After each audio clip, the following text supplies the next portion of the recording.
लेकिन नेत्र नहीं खोले। क्योंकि इतना तत्पर है चित्त में, इतना व्याकुल है भगवत दर्शन के लिए, उस व्यक्ति की बात पर इतना अटूट विश्वास करके बैठा कि मिलेंगे, जीवन भर मैंने भोगी तो भोगे, आज सहलूं थोड़ा सा उनके लिए। किशोरी जी तुरंत गई ठाकुर जी के पास। कहा कर रहे हो तुम?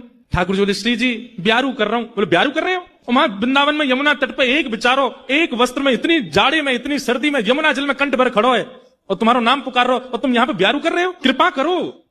ठाकुर जी बोले, यहां पे कृपा ना करनी। बोले, क्यों? अरे इसको इतना तक भान नहीं है कि किसकी बात माननी चाहिए, किसकी बात नहीं। एक ठग की बात मान करके वो जमुना जी में खड़ा है। किसी आचार्य परंपरा के गुरु के पास गया होता, किसी सिद्ध गुरु के पास गया होता, किसी विद्वान महापुरुष की बात मानी होती तो इस पर कृपा करता भी। जी बोली, अच्छा तो आप ये विचार करोगे कि गुरु अच्छे परंपरा का है तो ही कृपा होगी, नहीं तो कृपा नहीं होगी। अरे गुरु चाहे उसका ठगो, लेकिन उसकी निष्ठा तो देखो।